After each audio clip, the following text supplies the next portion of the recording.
Good day, fellow citizens. Welcome to OUTspoken SA. My name is Lee Vaughan, and today we have Herman Mashaba, former Johannesburg City Mayor and current president of the newly formed political party Action SA. Mr. Mashaba, welcome. Thank you for taking the time to be here to answer the following questions. I appreciate it. Thank you very much for really giving me this opportunity and putting me on the hot seat. And I'm ready to answer any of your questions that you might have that your listeners have requested that you engage me on.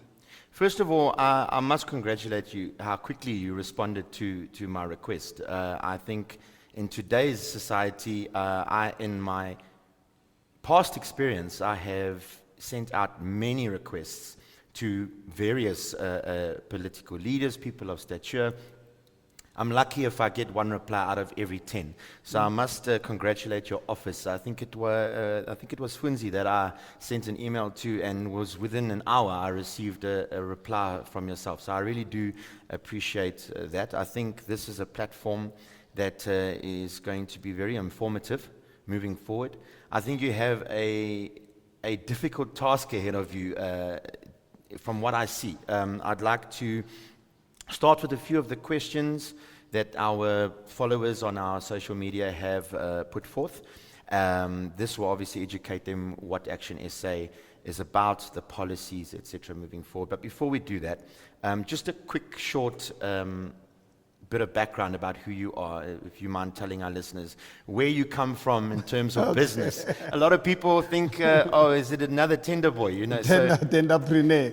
Very interesting for South Africa to actually come out with this technology, and it's actually so befitting and so appropriate for the embarrassment, because I think the ANC government has caused such embarrassment to all of us as South Africans. We right now in deep water. You were saying we're in trouble. Yes. You said it's a difficult road ahead for me. It's not a difficult ahead for me. It's a real difficult road ahead for almost the 60 million South Africans. The ANC government has put us in a big hole. I don't know how we're going to get out of this. I don't have to give you all the indices to indicate the trouble we're in. However, to answer your question, I'm a 61-year-old South African, born and raised in a small village called Garamotse in Namanskral. Born in 1959, went to school, started school in 1966 at the Lebelo Primary School in the same village, and went to Ratshepo High School in Temba, where I did my Form 1 up to Form 5 in those days. Yes. Completed my matric in 1978. Then 79, went to University of the North, Tevloop. Studied B.Admin, majoring in political science and public administration. Unfortunately, second year of my studies, my education totally disrupted. One morning, the university is surrounded by the army, and we were given 6 hours to leave. That became the end of my academic dream, because I thought one day I was going to become a political professor. Of course, of course. Ended up working when I couldn't get contacts to get me out of the country, and I was really so lucky that I never left the country, because God prevented me from being associated with this criminality that we're seeing in South Africa. Course. Because if I had left, that means I would have been one of the corrupt officials. So God prevented, honestly, I truly believe God took you on a better path. Oh, absolutely. Yes. It protected me from being exposed to corruption and the mismanagement that we are seeing. Worked the 30 months of my life for a salary, starting with Spar Pretoria in Pretoria as a dispatch clerk, and then worked for Motani Industries, furniture manufacturer, also for 23 months. And in the process, then all of a sudden, 1022, I realized, Herman, you are getting old, you've got to do something with your life. You don't have much time left. And I decided I must go into business. And you remember those days, black South Africans were not allowed to go into business, of course, and be self-employed. But I said, I'm going to do it anyway. I'm not going to work for anyone. That's when I decided I must become a commission sales rep.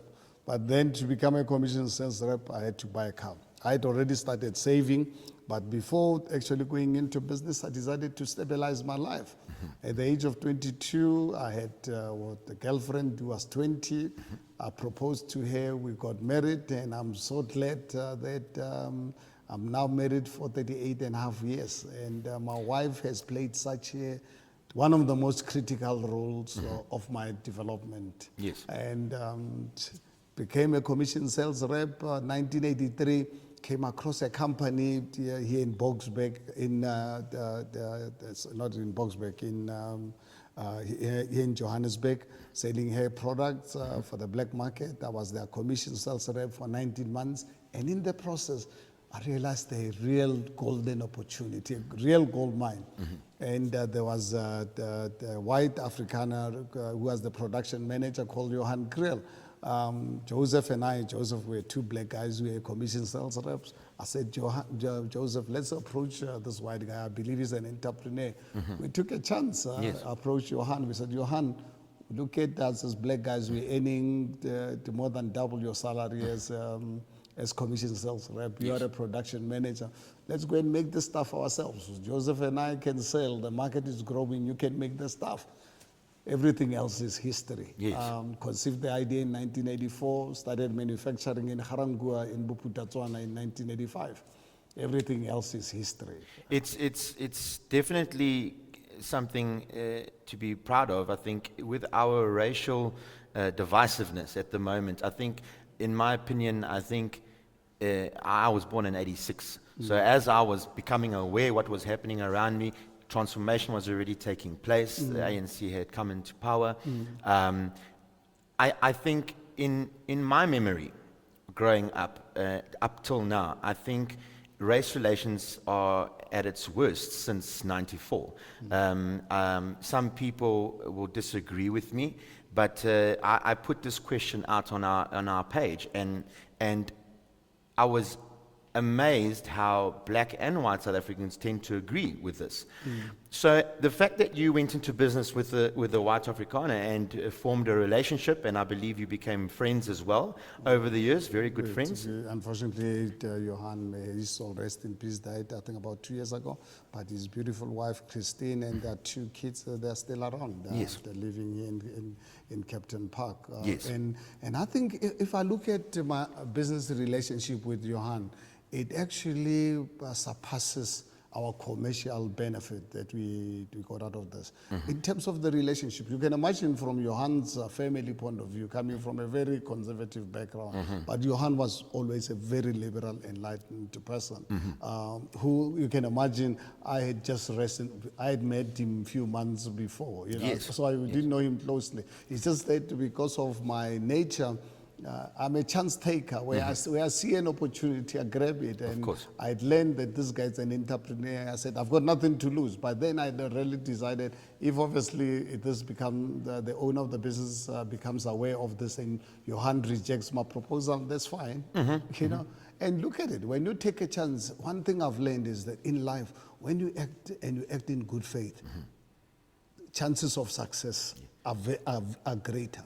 And not that you won't make mistakes in life. I mean, you're a human being. I'm fallible. Of course. I make lots of mistakes. Yes. But one thing for sure is that I was born and raised to always take chances, take risks, but must always act in good faith. That's why when I approached Johan accepted.